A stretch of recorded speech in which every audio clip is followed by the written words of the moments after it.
જય શ્રી કૃષ્ણ. સર્વ વૈષ્ણવોને મારા ભગવત સ્મરણ. અજ્ઞાનતિમિરાન્ધસ્ય જ્ઞાનાંજન શલાકયા ચક્ષુરુન્મિલિતમેન તસ્મૈ શ્રી ગુરવે નમઃ.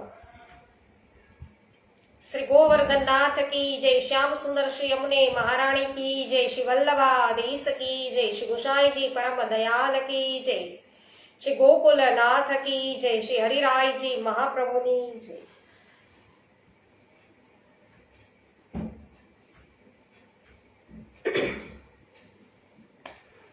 શ્રી ગર્ગ સંહિતા અધ્યાય છે એ 25મો લઈએ છીએ શ્રી મથુરા ખંડનો. બહુલાશ્ચ રાજા છે એ નારદજીને પૂછે છે કે હે મુને, જ્યાં બળરામજી અકસ્માતે પહોંચી ગયા ત્યાં એવું ઉત્તમ તીર્થ છે એ સાંભળવામાં આવ્યું. તો હવ ધન્ય છે એ મથુરાપુરીને, જ્યાં તે નિત્ય નિવાસ કરે છે. મથુરાના દેવતા કોણ છે?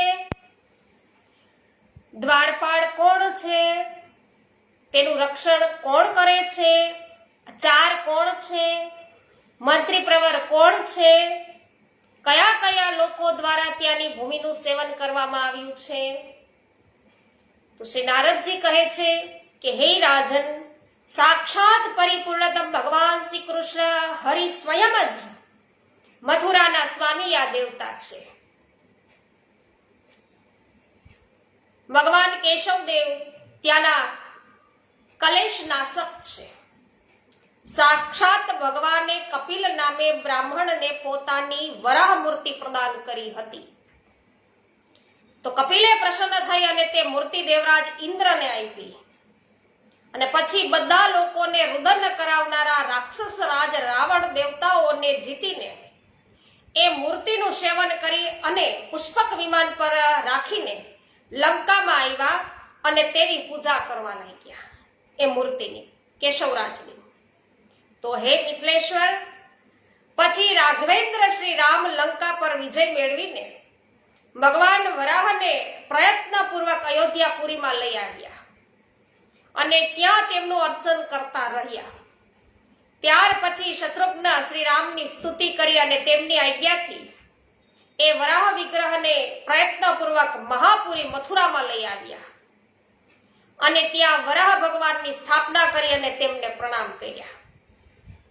અને પછી બધા મથુરાવાસીઓએ તે વરદાયક ભગવાનની સેવા પૂજાનો આરંભ કરી અને તે જ સાક્ષાત કપિલ વરાહ મધુપુરીમાં શ્રેષ્ઠ મંત્રી છે એ માનવામાં આવે છે. તો ભૂતેશ્વર નામે પ્રખ્યાત ભગવાન શિવજી મથુરાના દ્વારપાળ યા ક્ષેત્રપાળ છે અને તે પાપીઓને દંડ દઈ અને ભક્તને માટે તેનો મંત્રોપદેશ કરે છે. મહાવિદ્યા સ્વરૂપા દુર્ગમ કષ્ટ દૂર કરનારી ચંડિકા દેવી દુર્ગા એ સિંહ પર આરૂઢ થઈ અને સદા મથુરાપુરીનું રક્ષણ કરે છે. હું નારદ છું, એ જ મથુરાનો ગુપ્તચર છું કે, અને આમ તેમ લોકો પર નજર રાખી અને સૌની વાત મહાત્મા શ્રી કૃષ્ણને કહું છું. હે વિદેહરાજ, નગરના મધ્ય ભાગમાં રહેલ શુભદાયીની કરુણામયી મથુરા દેવી બધા ભૂખ્યા લોકોને અન્ન પ્રદાન છે એ કરે છે. મથુરામાં મૃત્યુ પામેલા લોકોને વિમાનો દ્વારા લઈ જવાના માટે શ્યામ અંગવાળા ચાર ભુજાધારી શ્રી કૃષ્ણ પાર્ષદ આવતા જતા રહીએ છે. શ્રી કૃષ્ણના પાર્ષદ છે એ આવતા જતા રહીએ છે. અને મહાપુરી મથુરા કે જેના દર્શન માત્રથી મનુષ્ય કૃતાર્થ થાય છે, શ્રી કૃષ્ણના અંગથી પ્રગટ થઈ છે. અને પૂર્વકાળમાં બ્રહ્માજીએ મથુરામાં આવીને નિરાહાર રહીને 100 દિવ્ય વર્ષો સુધી તપ કર્યું અને તે વખતે તેઓ પરબ્રહ્મ શ્રી હરિના નામ જપ કરતા હતા. તેથી તેને સ્વયંભુવ મનુ જેવા પ્રવીણ પુત્રની પ્રાપ્તિ થઈ. હે નૃપરાજ, સતીપતિ દેવવર ભૂતેશ મધુવનમાં 100 દિવ્ય વર્ષ સુધી તપ કરી અને શ્રી કૃષ્ણની કૃપાથી તત્કાળ મધુપુરી અને માથુર મંડળના ક્ષેત્રપાળ થયા. શ્રી કૃષ્ણની કૃપા પ્રસાદથી જ હું આ મથુરા મંડળનો ગુપ્તચર બન્યો છું અને સદા ભ્રમણ કરતો રહું છું. તો આ પ્રકારે દુર્ગા મથુરામાં જાય છે અને નિશ્ચય જ શ્રી કૃષ્ણની સેવા કરે છે. ઇન્દ્રે મથુરામાં તપ કરીને ઇન્દ્રપદ, સૂર્ય તપ કરી અને વૈવસ્વત મનુ જેવો પુત્ર, કુબેરે અક્ષય નિધિ, વરુણે પાશ અને ધ્રુવે મધુવનમાં તપ કરી અને સમ્યક ધ્રુવપદ પ્રાપ્ત કર્યું હતું. તો અહીં તપ કરીને અમરીશ છે મોક્ષ પામ્યા. શ્રી રામે અક્ષય શક્તિ અને લવણાસુર પર વિજય મેળવ્યો. રાજા રઘુએ સિદ્ધિ મેળવી અને મધુવનમાં તપ કરી અને ચિત્રકેતુએ પણ ઈચ્છિત ફળ છે મેળવ્યું. તો અહીંના મધુવનમાં તપ કરીને અતિ બલિષ્ઠ થયેલા મહાસુર મધુએ માધવ માસમાં મધુસૂદન માધવની સાથે યુદ્ધ ભૂમિમાં જય અને યુદ્ધ કર્યું. સપ્ત ઋષિઓએ મથુરામાં આવીને તપશ્ચર્યા કરી અને યોગ સિદ્ધિની પ્રાપ્તિ કરી. અને પૂર્વકાળમાં અન્ય ઋષિઓ પણ અહીં તપ કરી અને સર્વતોમુખી સફળતા મેળવી હતી. અને ગોકર્ણ નામે વૈશ્ય પણ અહીં તપ કરી અને મહાનિધિ મેળવ્યો. તો આ શુભ મધુવનમાં રાવણે તપ કરી અને સ્વર્ગના દેવતાઓ પર વિજય મેળવ્યો તથા રાક્ષસો છે એને અધિકારી બનાવી અને મંદિર નિર્માણ કરી અને લંકામાં પ્રતિષ્ઠિત થઈ અને ઘણી બધી શોભા મેળવી. તો હે મિથિલેશ્વર, અહીં સુંદર મધુવનમાં તપ કરી અને હસ્તિનાપુરના રાજા સંતનુએ અતિ સાધુ શિરોમણી તથા તત્વાર્થ સાગરના કર્ણધાર ભીષ્મને પુત્ર રૂપે પ્રાપ્ત કર્યા. તો વૈષ્ણવો, ત્યાં શાંતનું કુંડ પણ છે. આપણે મધુવન તમે યાત્રામાં આપણે જઈ આપણે જોયું, યાત્રા પ્રસંગ આપણે આખો લીધો એમાં વ્રજયાત્રામાં.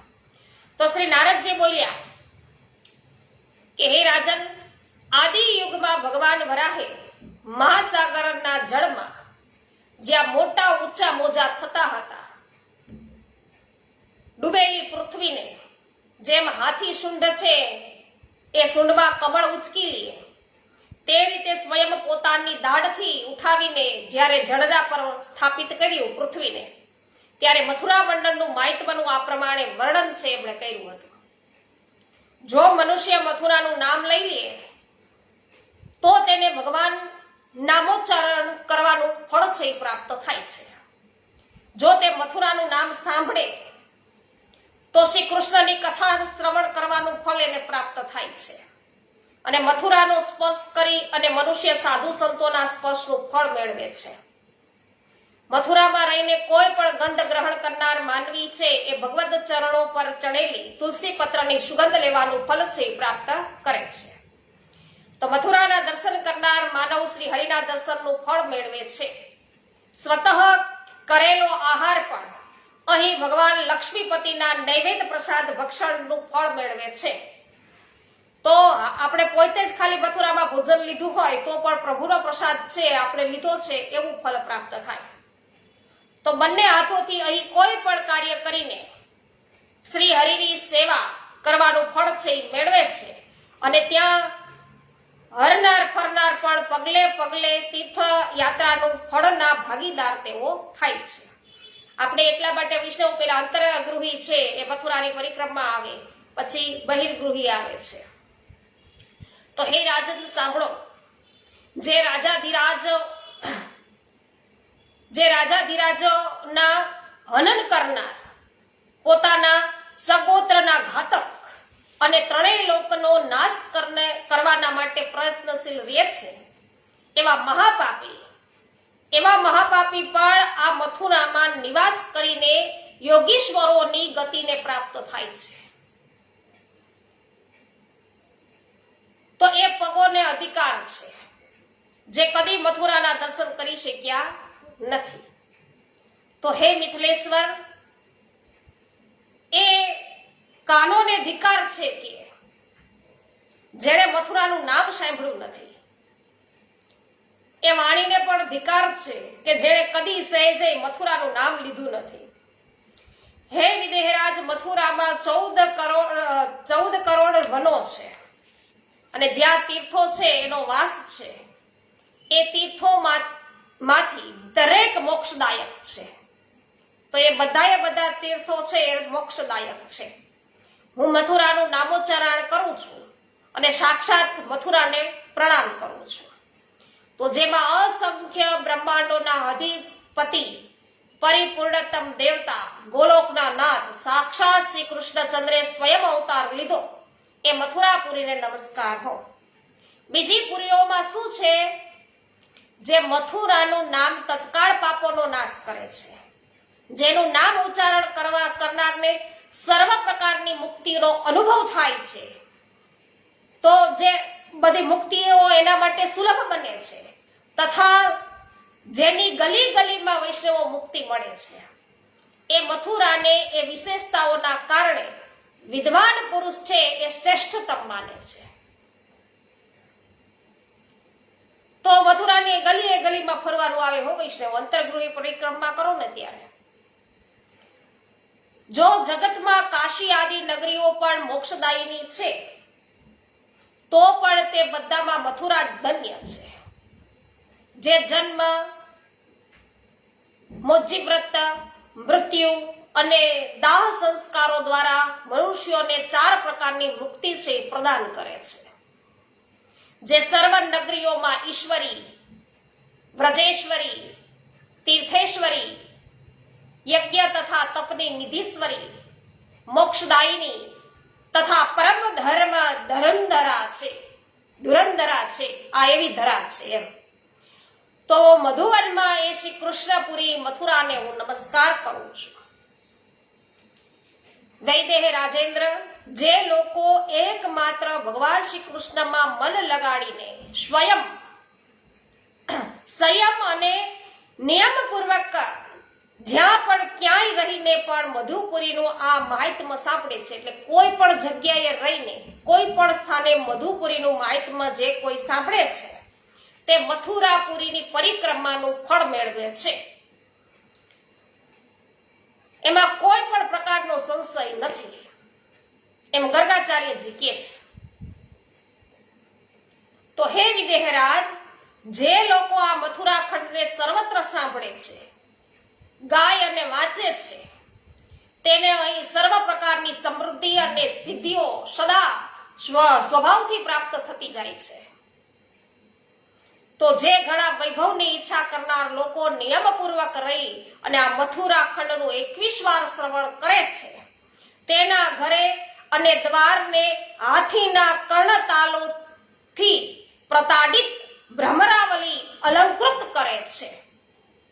તેને વાંચનાર, સાંભળનારની વાત થઈ, હવે કે છે વાંચનાર. તેને વાંચનાર અને સાંભળનાર બ્રાહ્મણ વિદ્વાન થાય છે અને રાજકુમાર યુદ્ધમાં વિજયી થાય છે. વૈશ્ય નિધિઓના સ્વામી થાય છે તથા શુદ્ર પણ શુદ્ધ નિર્મળ થઈ જાય છે. સ્ત્રી હોય યા પુરુષ, તેને નજીકથી શ્રવણ કરનારાઓના અત્યંત દુર્લભ મનોરથ પણ પૂરા થાય છે. તો જે કોઈ પણ કામના વગર જો ભગવાનમાં મન લગાવીને આ પૃથ્વી પર ભક્તિભાવથી આ મથુરાખંડ છે એનું મહાત્મ્ય અથવા તો મથુરાખંડને સાંભળે છે, તે વિઘ્નો પર વિજય પ્રાપ્ત કરીને સ્વર્ગલોકના અધિપતિઓને ઓળંગીને સીધા ગોલોક ધામમાં જાય છે. તો આ પ્રમાણે શ્રી ગર્ગ સંહિતામાં મથુરાખંડના શ્રી નારદ બહુલાચ સંવાદમાં શ્રી મથુરા મહાત્મ્ય નામનો આ 25મો અધ્યાય છે વૈષ્ણવો પૂરો થયો. તો અહીંયા મથુરાખંડ વૈષ્ણવો સમાપ્ત થાય છે. શ્રી ગોવર્ધનનાથ કી જય.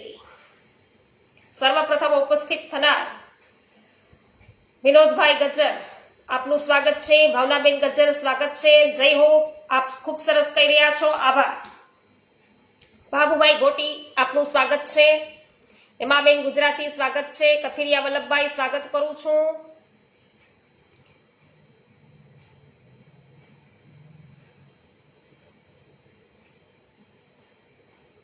રામજીભાઈ ગધેસરિયા, કલાવતીબેન ગોહેલ સ્વાગત છે,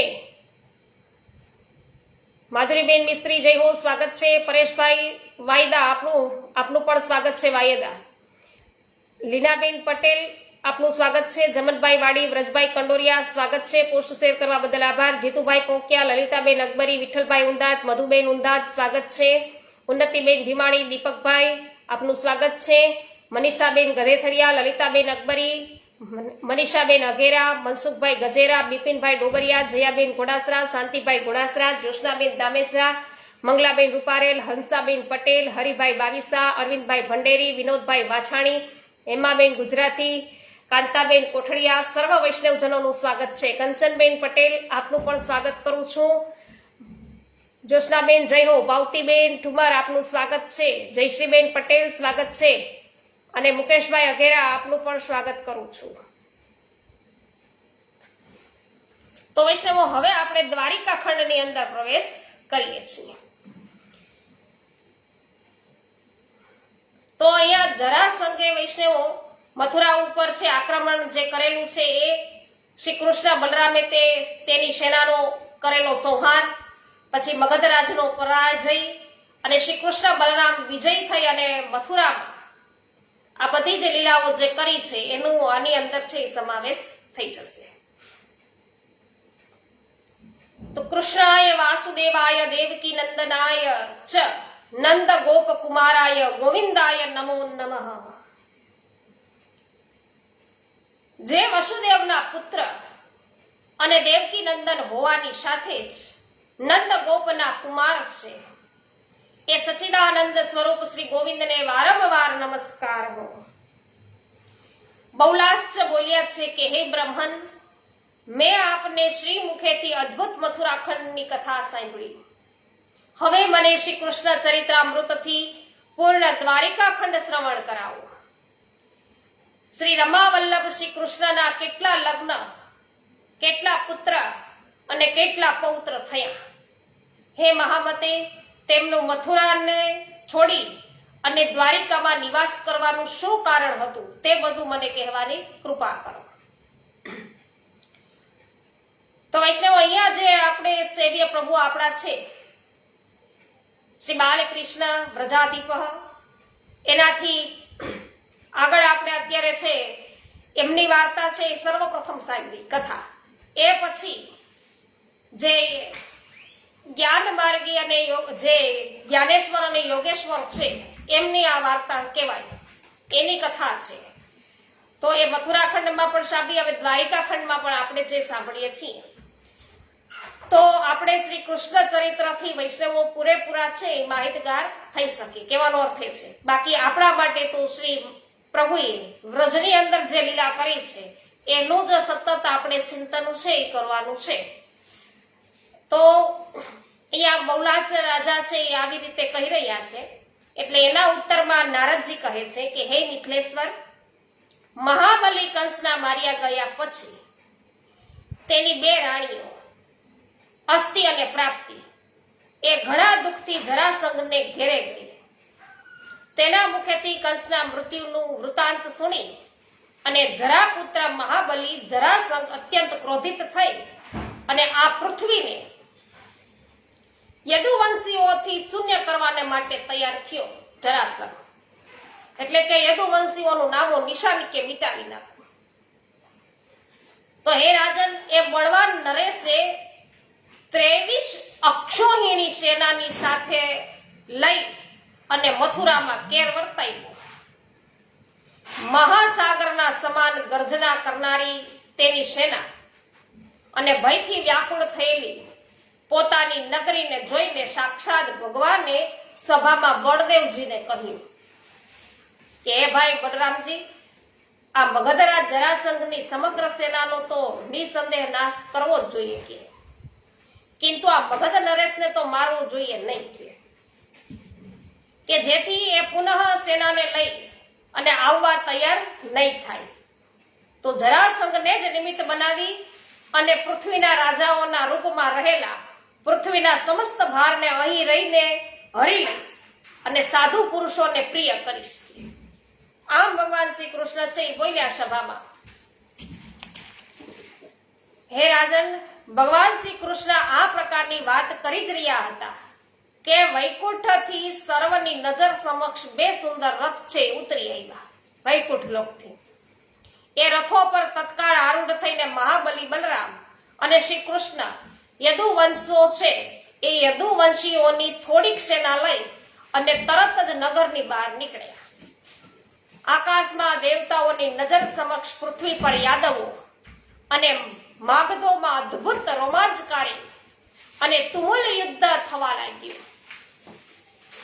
તો પેલા મહાબલી મગધરાજ એ રથ પર આરૂઢ થઈ અને 10 અક્ષોહિણી સેનાની સાથે ભગવાન શ્રી કૃષ્ણની સામે આવી અને લડવા લાગ્યા. ધૃતરાષ્ટ્રનું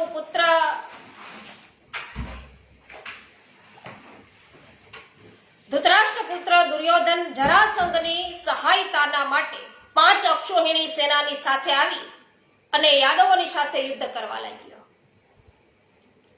હે રાજન, વિંધ્ય દેશના બળવાન રાજા એ 5 અક્ષોહિણી સેના સાથે તથા બંગ દેશના મહાબલી નરેશ એવા 3 અક્ષોહિણી સેનાની સાથે આવી અને યાદવો સાથે મહાયુદ્ધમાં જરાસંઘના તરફે સંબલિત થઈ ગયો. અને હે મિથિલેશ્વર, આ પ્રમાણે બીજા રાજાઓ પણ કે જે જરાસંઘના વશમાં હતા એ પ્રાણપણાથી તેની સહાયતા કરતા હતા. તો શત્રુ સેનાથી વ્યાપ્ત આકાશમાં બાણોના અંધકાર છે ફેલાઈ જતા સાંગર્ધવા શ્રી કૃષ્ણે પોતાના સાંગર ધનુષની ટંકાર ધ્વનિનો પ્રારંભ કર્યો અને એ ટંકારથી 7 લોકો અને 7 પાતાળો સહિત સમસ્ત બ્રહ્માંડ છે ગાજી ઉઠ્યું. દિગ્ગજ વિચલિત થઈ ગયા, તારા છે તૂટવા લાગ્યા અને સમગ્ર ભૂખંડ મંડળ છે એ તો કંપવા લાગ્યું. શત્રુઓનું આખું સૈન્ય મંડળ તે જ ક્ષણે બહેર મારી ગયું. અશ્વો યુદ્ધ મંડળથી ઉછળી નાશવા લાગ્યા તથા હાથીઓએ પણ પોતાના મોંથી ફેરવી લીધા. જરાસંઘની સમગ્ર સેનાને ટંકારના ભયથી વિહવળ થઈ અને નાસ્તી કરી દીધી. તો સેના નાસવા લાગી અને ઉલટી દિશામાં 2 કોસ જઈ અને ત્યાં પછી એ ફરી. તો આ પ્રકારે વીજની પીળી પ્રભાથી યુક્ત અને કાંતિમાન સાર્તંગ ધનુષથી ટંકાર કર્યો અને એ ટંકારથી ફેલાવીને શ્રી હરિએ પોતાના બાણ સમૂહોની વર્ષા છે એ જરાસંઘની આખી સેનાને આચ્છાદિત કરી દીધી. હે રાજન, બાણોથી શત્રુ સેનાના રથ છે એ તો ચૂરે ચૂરા થઈ ગયા, પૈડાના ટુકડે ટુકડા થઈ અને પડ્યા તથા રથી અને સારથી પણ માર્યા જવાથી સદાના માટે ભૂમિ પર સૂઈ ગયા. ગજ આરોહીની સાથે ચાલનાર હાથી તેમના બાણોથી 2 ડગલા હટી ગયા. સવારો સહિત અશ્વો બાણો દ્વારા ગરદન કપાવાથી ધરાશાયી થયા.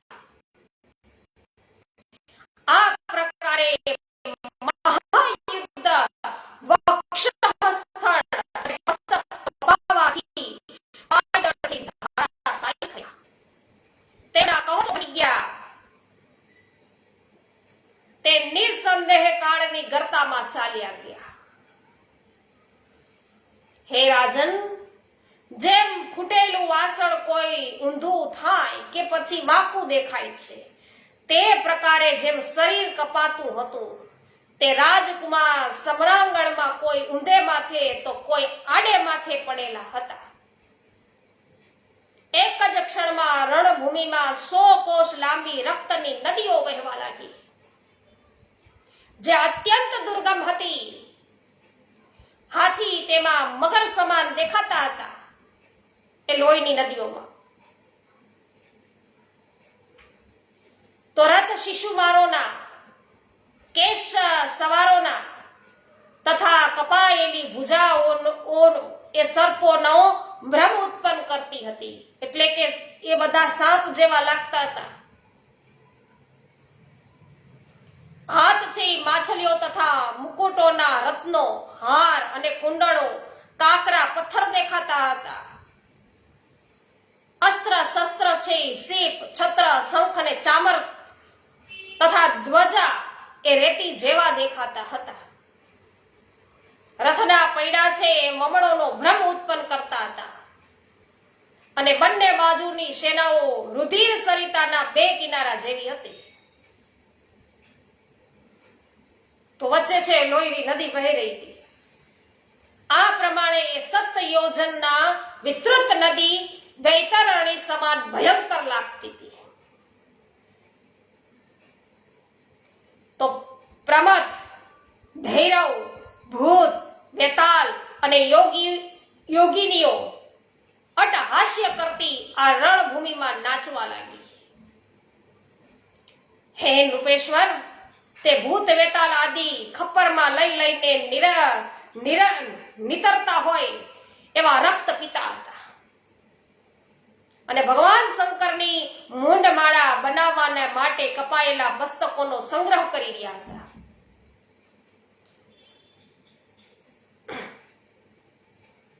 સેંકડો ડાકીનીઓથી ઘેરાયેલી ભદ્રકાલી ત્યાંનું ગરમ ગરમ રક્ત પીતી અટહાસ્ય કરવા લાગી. વિદ્યાધરીઓ, સ્વર્ગવાસીની ગંધર્વ કન્યાઓ તથા અપ્સરાઓ ક્ષત્રિય ધર્મમાં રહીને વીરગતિ પામનાર દેવરૂપધારી વીરોને પોતાના પતિના રૂપમાં વરણ કરતી હતી અને આકાશમાં એ વીરોને પકડીને પતિ બનાવવાને નિમિત્તે તે અંદર અંદર ઝઘડા કરવા લાગી. તે કહેતી હતી કે આ તો મારે લાયક છે, તેથી હું જ એને વરીશ. તો આ પ્રકારે તેમનામાં આસક્ત ચિત્ત થયેલી સુરબાળાઓ પરસ્પર વિવાદ પર ઉતરી ઉઠ્યું. તો કેટલાક ધર્મપરાયણ વીર સમ્રાંગણથી પણ વિચલિત નહીં થવાના કારણે માર્તંડ મંડળને ભેદીને સીધા ભગવાન શ્રી વિષ્ણુના દિવ્ય ધામમાં ગયા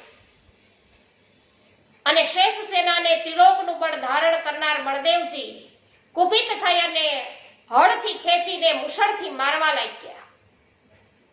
આમ જરાસંઘની સેનાનો બધી તરફથી સંહાર થતા દુર્યોધન, વિંધ્યરાજ તથા વંગ નરેશ સર્વ બધાએ ભયભીત થઈ અને રણભૂમિથી આમ તેમ નાસી ગયા. હે રાજન, ત્યારે 10,000 હાથીઓના સમાન બળવાન પરાક્રમી જરાસંઘ એ રથ પર આરૂઢ થઈ અને બળદેવજીની સામે આવ્યો અને યદુશ્રેષ્ઠ બળરામે જરાસંઘના સુંદર રથને હલાગ્ર ભાગથી ખેંચી અને મુશળના પ્રહારથી ચૂરેચૂરો કરી નાખ્યો.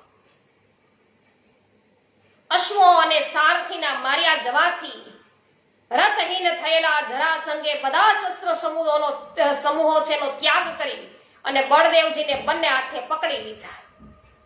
પછી એ બંને વચ્ચે રણભૂમિમાં ભીષણ યુદ્ધ થવા લાગ્યું. હે મેથિલ, આકાશમાં ઉભેલા દેવતાઓ તથા પૃથ્વી પર રહેલા મનુષ્યોની નજર સમક્ષ એ બંને મહાબળવાન વીર મલ્લ યુદ્ધમાં બે સિંહોના સમાન ઝૂઝવા લાગ્યા. તેઓ છાતીથી, મસ્તકથી, ભુજાઓથી પ્રહાર કરતા જુદા જુદા પગોને પકડીને એકબીજાને પાડવાની ચેષ્ટા કરતા હતા અને એ બંનેના યુદ્ધથી ત્યાંના સમગ્ર ભૂમંડળ છે એ ખોદાઈને ખાડા સમાન થઈ ગયા. હે રાજન, તે વખતે ભૂમિ સહસા 2 ઘડી સુધી કાપતી રહી. ત્યારે યદુશ્રેષ્ઠ બળરામે પોતાના બાહુદંડોથી જરાસંઘને પકડીને પૃથ્વી પર પછાડ્યો. બલરામે જરાસંઘના પર ચડી અને શત્રુને મારી નાખવાના માટે ક્રોધે ભરાઈને ભયંકર મુશળ જ્યાં હાથમાં લીધું એ જોઈને પરિપૂર્ણતમ પરમાત્મા શ્રી કૃષ્ણે તેને તત્કાળ રોકી દીધા અને ત્યારે યદુકુળ તિલક બલરામે તેને છોડી દીધો. અને જરાસંઘે લજ્જિત થઈ અને તપસ્યાના માટે જવાનો વિચાર કર્યો, પરંતુ પોતાના મુખ્યમંત્રીઓએ મના કરવાથી, મુખ્યમંત્રી છે એને મના કરી, ના પાડી, એટલે મગધ રાજ છે એ તપના માટે નહીં જતા મગધ દેશ પાછો ફર્યો. અને આ પ્રમાણે મધુસૂદન માધવે જરાસંઘ પર વિજય મેળવ્યો. તો યુદ્ધમાં જે કઈ ધન વિત્ત હાથ આવ્યું તે બધું સુઆવહ વૈભવ સાથે લઈને યાદવોને આગળ કરી અને બળદેવજી સહિત પરિપૂર્ણતમ સાક્ષાત ભગવાન શ્રી કૃષ્ણે સૂતો, માગધો અને બંદીજનોને મુખેથી વિજય ગાન સાંભળતા શંખ ધ્વનિ, દુંદુભી નાદ તથા વેદ મંત્રોના ભારે ઘોષ સહિત મથુરાપુરીમાં પ્રવેશ કર્યો.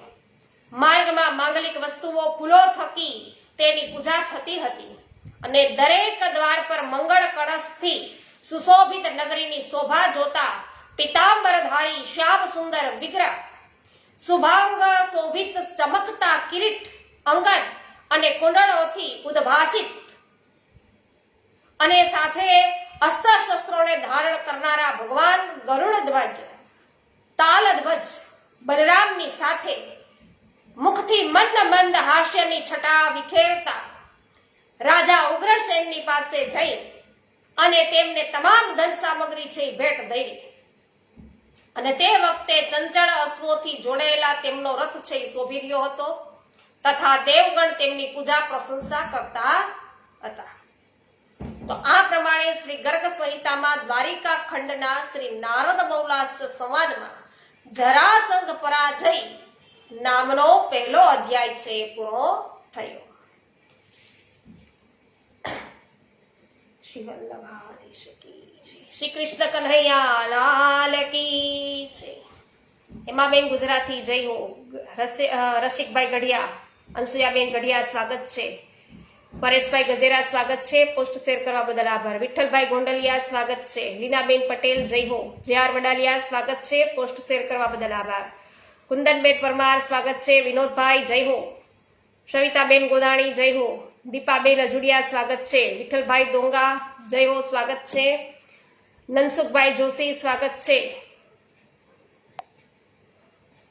મંગલાબેન રૂપારેલ જય હો.